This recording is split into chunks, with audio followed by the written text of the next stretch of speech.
Mes chers frères et sœurs en Christ, merci beaucoup. Binum de médecin Kulandangai. Je suis un peu fatigué, mais ça va. Et que Dieu vous bénisse partout où vous êtes, vous qui me suivez. Frères et sœurs en Christ, je vais vous raconter l'histoire d'une femme qui a péché, une femme qui a commis l'adultère. Il a fait appel à un pasteur, mais pendant la confession, cette dame a succombé. Bande konangai na kati na molimo. Bande konangai na kati na nkolo. Na ye pona yebisa bino histoire ya ndeko moko ya mwasi apeshaki na péché ya ekobo. Abengaki mosali na Nzambe to basali na Nzambe na ndaku po a confesser. Malheureusement pour elle, en confessant son péché, pendant la confession, n'est-ce pas, aïe okufa. Tant waza ko tubela, waza ko yambola, akoma ina sukate akufi. Romains 6, 23. Ezolo benabiso, car le salaire du péché, c'est la mort. Alors, ce qui toque na Exode 20, verset 14, Ezolo banabiso, tu ne commettras point d'adultère. Alors, mes pères, mes frères et sœurs dans le Seigneur, pour ne pas perdre le temps, toyoka histoire yango ndenge batindela kingango. Une femme était sur le point de mourir, de rendre l'âme. On a dépêché le pasteur sur place pour prier pour elle et l'assister. Cette dernière dira qu'elle a quelque chose à confesser, laquelle lui demanda le pasteur. Elle répond en ces termes: mon deuxième enfant, je ne l'ai pas eu avec mon mari. Mon deuxième enfant, ce n'est pas de mon mari.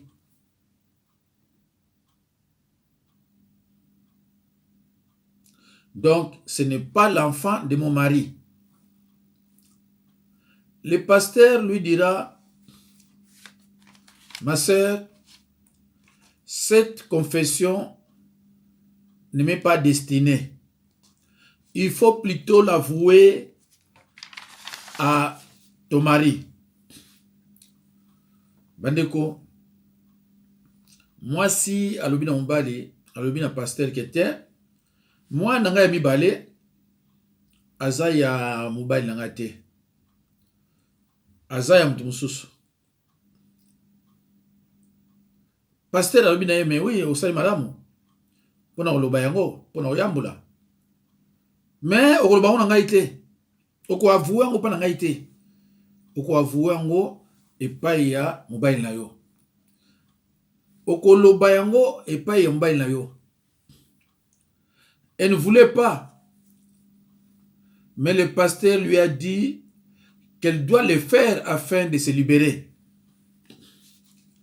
Moi, si ne bandeli, alingaki te, Mais pasteur a insisté à lui pour se libérer et sengeli oloba on mbayi na yo.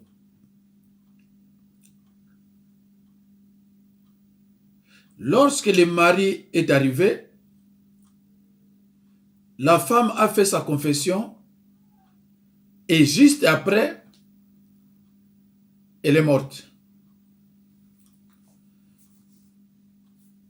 Elle a rendu l'âme. Donc, tangu mbayi na ye, andimi pa mbayi na ye, alubi effectivement, moi no yami balé, Isa aza yayote. Mbalamoko akufi. Cependant, nul ne sait qui est le vrai père de son deuxième enfant. Son mari aura une charge qui doit élever un enfant qui ne connaît pas son père.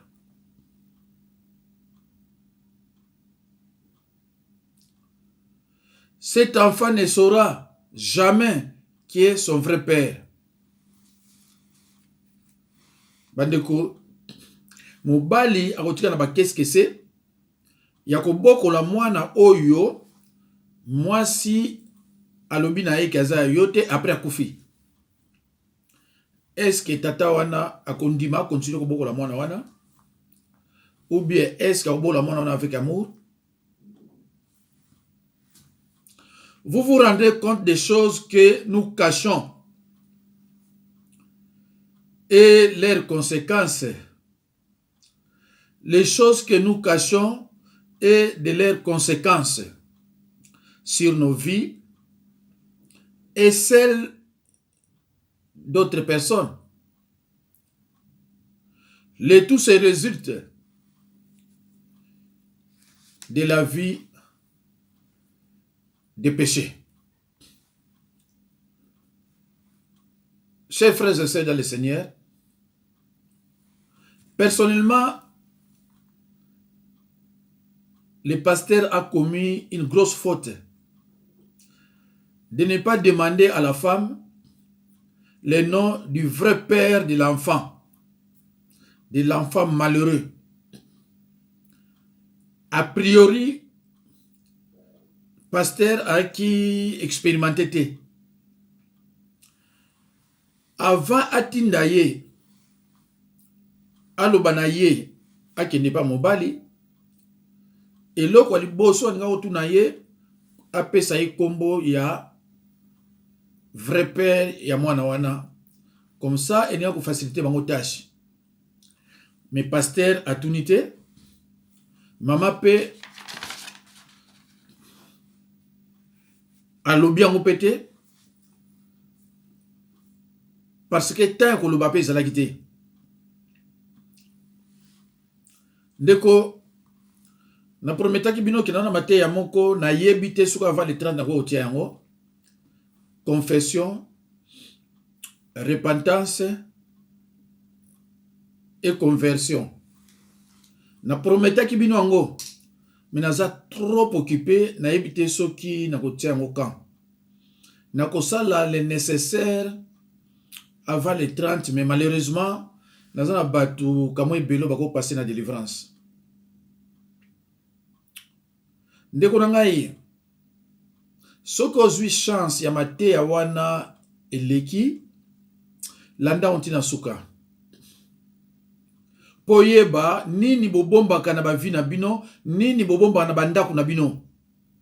Eloko nini yoko confesser, et oyoko confesser te. Oko confesser ngo pe pa ya nani.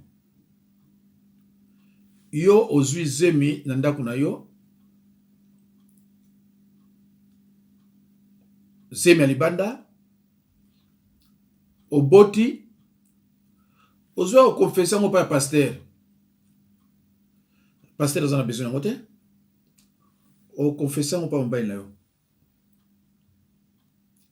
Nde na pesa exemple dernièrement ya bato batilaka biloko mabe epa mobali.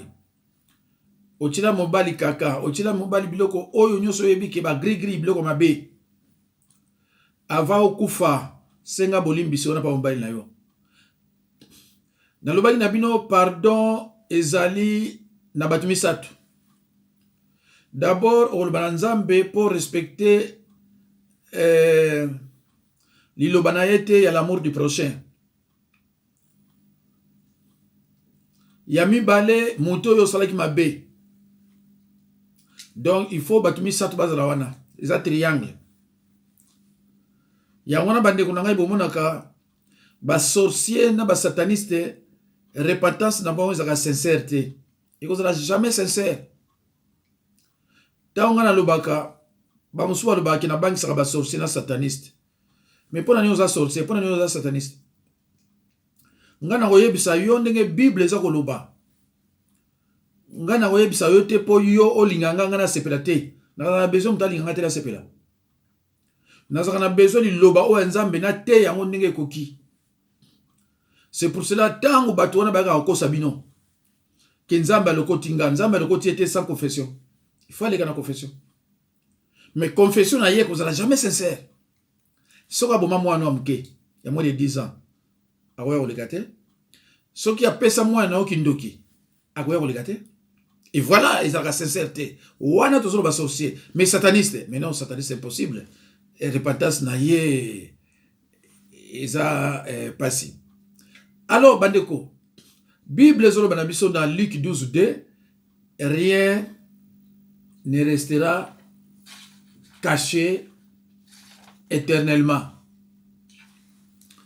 Bandeko, adultère, bomoni conséquence y adultère. Chers frères et sœurs dans le Seigneur, l'adultère n'est pas, n'est-ce pas, une cause de divorce, mais c'est une conséquence.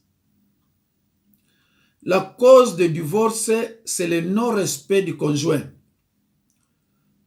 Cause du divorce, c'est le non-respect du conjoint. Mais ce n'est pas l'adultère. L'adultère, c'est une conséquence. Mes chers frères et sœurs dans le Seigneur, la Bible dit dans Proverbe 28:13, c'est lui qui cache ses transgressions ne prospère point. Mais celui qui les avoue et les délaisse obtient miséricorde. C'est pour cela Mateya owana ibisibino il y a confession, repentance, soki na tie yango tala yango ezolo bino makambo ebele moye okanga motema no ezate. Nalobaki bandeko na ngai ke Romains 6:23 ezolo banabiso l'air nyonso. Le salaire du péché c'est la mort, mais le don gratuit de Dieu c'est la vie éternelle en Jésus-Christ notre Seigneur. Mes chers frères et sœurs dans le Seigneur, le cœur du péché,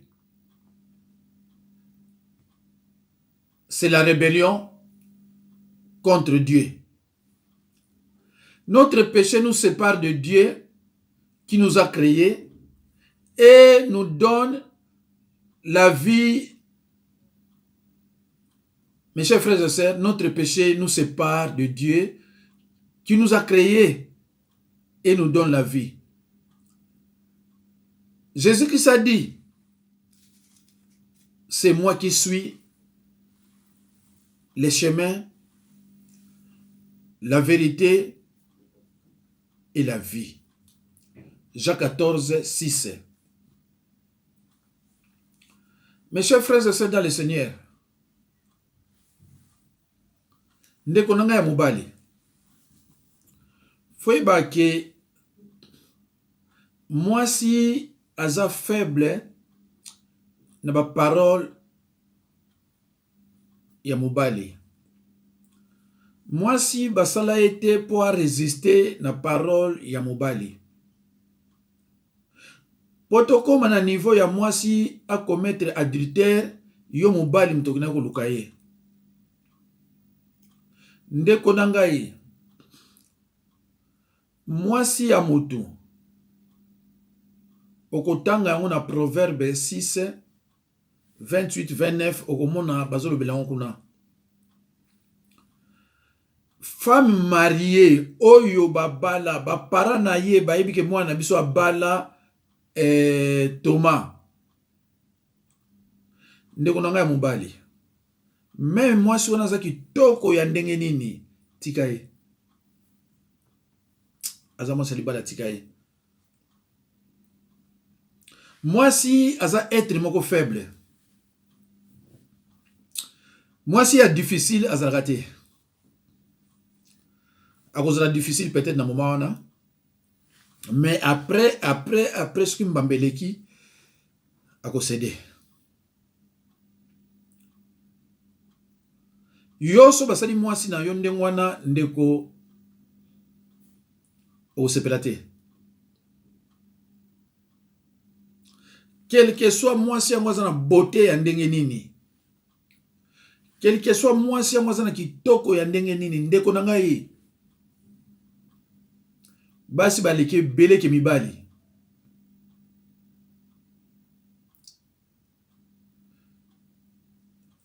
Sœur en Christ,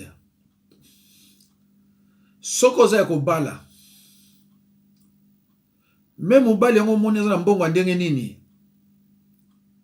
fanda epai yo zwa bangagement na yo, epai yo zwa attachement na yo.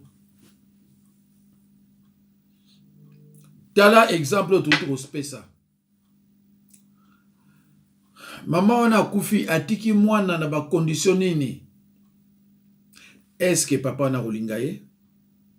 Est-ce que papa na kolinga ye te? Mwana wana soko ayebi ke papa wana aza ye te, balobile vérité. Mwana wana aza suna kimia te. Mwana wana aza suna kimia te. Biloko ebele ya vine ko beba. Pona nini? Pona yo mama okendaki banzela na yo ya plaisir éphémère, babengaka en français. Ezaka éphémère, de courte durée. Eboti ye sikoyo engagement ozaka na ndako molo ba vérité zate. Sikoyo tango badi komona ke okoko kufa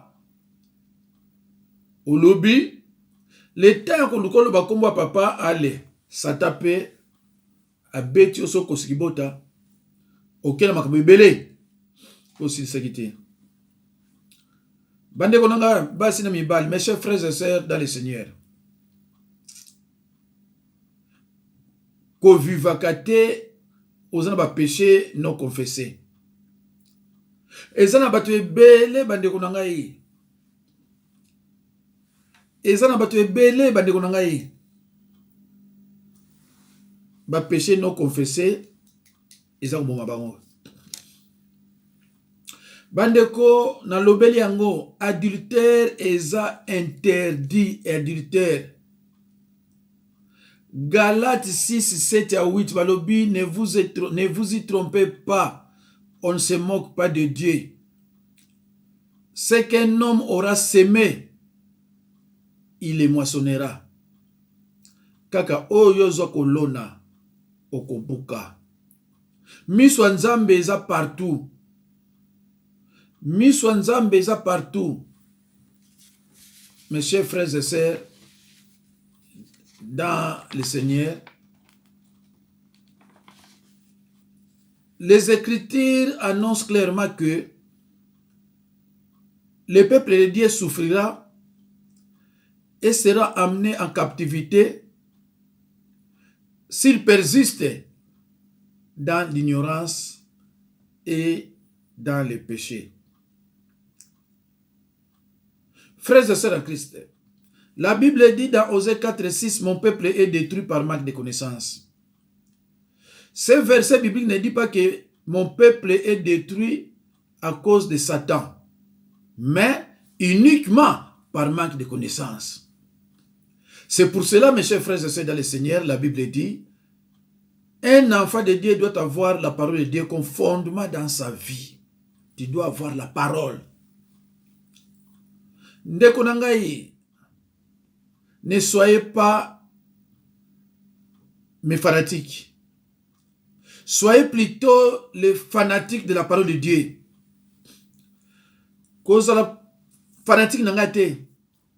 Même si je prêche bien, mais la fanatique, il y a parole de Dieu de là. La Bible dit tout est sanctifié par la parole et par la prière. Biloko mi bale ndeko na ngai oyo edaka biso na combat spirituel. Ndeko na ngai ba péché wana eza ko bloquer yo moya ko sala eza te. Ndeko na yebisa bino ko leka kike banda juillet 2018 nalinga asuste moi sabenganga. Nalinga te moi sabenganga na makamuna ye nazomona pasi bona zola la te nalinga asuste. Mais bandeko ba décision nga nazwaki ezaki yangate ezaki ya Nzambe atindelinga bato ebele ya basi ba célibataire en plus na opesa ba témoignage wana banzi sona sisi babilo msuna koloba wana ser moko ya Christ abenginga passé autre kozonga ça fait 4 jours abenga kaka na mois ya je crois fin novembre ou bien début oui non, début novembre. Sœur wana benginga abi pasteur bonjour. Oui, bonjour. Abi est-ce que nako mona yo? Ngabité. Nazwi date na komi. Nabine pona ni abi non vraiment nganzamba talisinga ke ngai fona mona yo. To solo na ibi c'est bon. Okoya mona nga samedi wana kuna mais nazo bondela japo na yo nazu ba kombo tout ça na salaka. Ta una fandi esprit ya basi wana mi balé anika bote na Hortense yelinga susu na bino mais nazo bondela pona ye. Parce que déception nazo pa ya basi wana mi balé faut que zana bonzambe sinote eza moi pasi pona mbakaso basi. Maman a insisté kaka bi papa Nzambe lo bina funa mona yo. Azoyo kangani nazo babwe. Nabi me mama yebisa quand même na mkuse problème eza nini.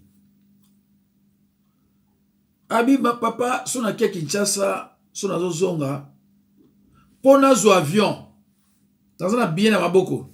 Et tu as 3 jours diarrhée baninga. Tin aéroport. Nabina ye, ça fait combien de temps? Abi, ça fait 3 ans yango yo so na tcheka loko na Kinshasa. Tango na kozonga, ça ne va pas. Nabina bon maman, yaka samedi. Oko impressa ok nabi oui vraiment mikolo etikele kotanga. Nabina bo yaka. Ofandi ya ngabi non, o kita pa ibo so kompla so na bongo benganga. So benga te omona ngapete. Comme ça soki obenga inde okoyeba pa inga na yoto okutana. Maman na ye à côté to bando so na ye ti Nathalie na bine bo maman nazo délivrer tout de suite là c'est pas la peine on zonga sonanda ko so côté wa même aux na gêne té eza tinate parce que na zali nazo délivrer tout de suite les autres papiers on a bi komela makambo komela c'est na Nzambe tout de suite là qui sayo ba péché na yo bando botama.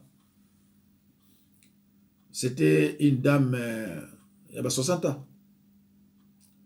Maman na vandi nga pena vandi na kena chambre na zongi. Maman na combien c'est les singa bon. Alors maman tozo banda msala tout de suite là. Na tunye oyebiti no mona wana. Nga bifota nga mi Romains 7 14 à 24. Ba péché o eza attaché pa na yo et comme si au captif. Donc tant que ba péché wana o bengani yango te ba demone ba tika kana nzoto ba mto osala ba romati o que n'est pas mosala Nzambe atio le boko pour okwei e ko servir na rien parce que péché yo mto commettre yango il faut le confesser ma sœur ba ko tia yo mona demo moko akimi ba demo musuba tika o vena ndako après 1 mois 2 mois o na kuna rechite so aucune église au monde ba tio le boko okwei ba monde tio le boko okwei tika église on est aventure. Toute délivrance commence par la confession des péchés et la rénonciation définitive aux pratiques. Point. Ici, selon 1 Jean 1,9. Le reste, on a aventure. Alors, tu sais, c'est la maman. Nabine kende. Ok. Koko makomika na ndako abenga. Ngabi nini masera abi papa yema kuto solo ki wana nationalité nga na kuti mukanda wana ba répondre nga alors que yamu te bloka makamuna nga. Na ebisi oyebitina. Balakisi yo déjà victoire. D'autant que de kin ozonga biloko pampa momona wana mona onte. Lobi na mona so benga ngabi nini abi o papa na boîte aux lettres sous na mona selo mususu. Maman na baniko kamwa. Abaniko kamwa ka ndeba ani ka boîte na bakamwa ka. Nemse mama kasi biloko zina kata nzoto na mte sa ba fantiri wana ti. Mususu amona kinaza na mari de nuit. Nzoka za na mari de nuit te ba demo ba na kati ba mto sa ba fantiri. Nami mama kende à la veille avant kende fo benga na bonde la pona yo. Maman na benga na bonde la pona ye ngabi kende so kuma kisa benga. Akumina kisa benga to sa de prière. Tellement na misale le kitro dans la continent WhatsApp na monaka je suis arrivé depuis hier. Et la situation abi OK. Na tunu mama wana yo osamela pa ape. On a samela ka ligne mais pas moi si ça fait des années ngabi ma sœur. Vraiment yangwana na roba ke Bible zo ba solaire nyonso. Les Écritures annoncent clairement que le peuple de Dieu souffrira s'il persiste dans l'ignorance et dans le péché. Les Écritures annoncent clairement que le peuple de Dieu souffrira et sera amené en captivité s'il persiste dans l'ignorance et dans le péché. C'est pour cela, c'est confirmé dans Osée 4:6 que mon peuple est détruit par manque de connaissances. Ce verset ne dit jamais que mon peuple est détruit à cause de Satan le diable, mais uniquement par manque de connaissances.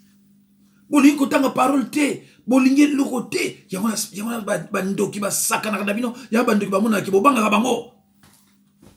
Bible zolo bana yo. Si vous succombez, la tentation ce n'est pas un péché. Mais si vous succombez, cela devient un péché. Et il y a un chemin de retour vers moi. Comment appelle-t-on ce péché? C'est la confession des péchés selon 1 Jean 1,9. Bananza, bolingi ko lilobate. Nabi mama, siko miracle ni to sali pobika. Et non to sali. Aujourd'hui, nous sommes là à moi si, ministère à moi si, la Bible exacte. Bakolo banabino mbala boni. Que ministère à moi si la Bible exacte. Donc moi c'est pour une position de mettre. Mais beaucoup yokate bako expliquer on denge nyoso ko yokate. Siko yo so vanega pa moi si wana. On va le gasu diare na ki. Parce que moi c'est ça trop occupé, moi c'est faut occuper bana, moi c'est faut occuper kolamba, moi c'est faut qu'il na cuisine, moi c'est faut qu'il na nzela maternité. La femme est trop occupée. Bako pese musala makasi boita ki pasteur. Oyo combat est invisible. Bandeko, la plupart de la souffrance nabino parce que bolingi lo yenge. Soko linko ye ba vrai pasteur, taleka na mateya na ye. Parce que faut pasteur ba côté yate. Faut pasteur ba côté yate. A côté ndengini. Tango za na molimo sa to ba côté yate mutu aza côté ya 4 fautes 5 fautes na kama prédication moko. Mais ozolande pourquoi?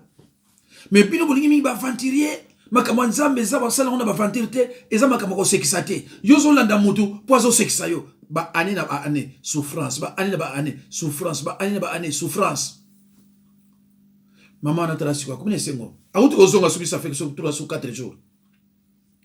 Soki nzambe alakisio ke nga yeba kitango yo bika.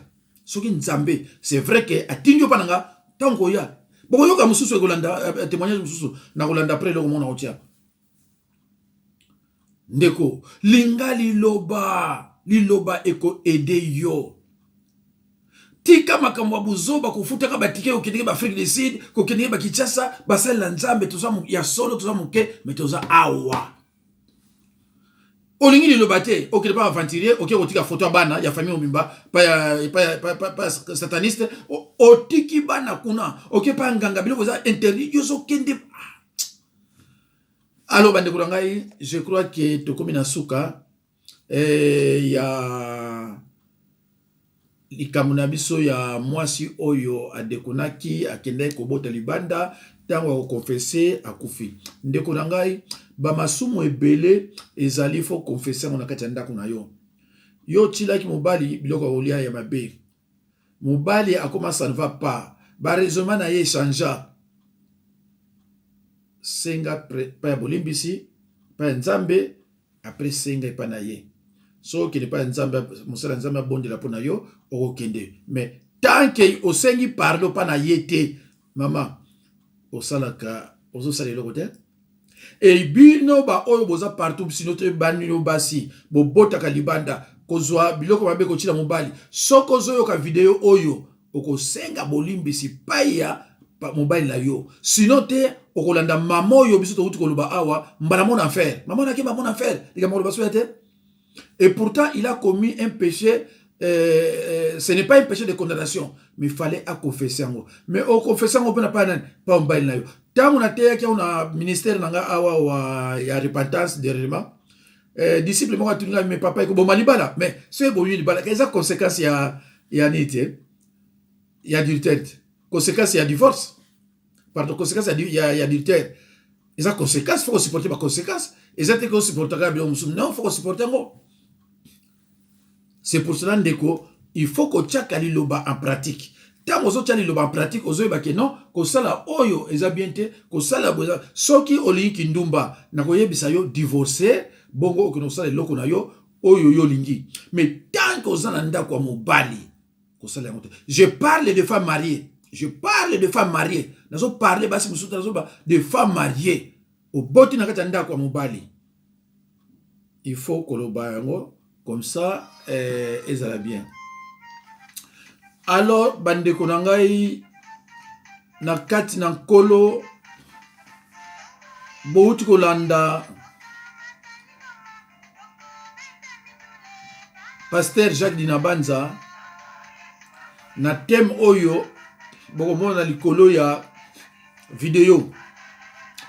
Na ça ngolo le 9 et comme appelle lo et comme appelle lobi. Nzamba batela bino partout bozali ba o baza abonné te na liloba bokota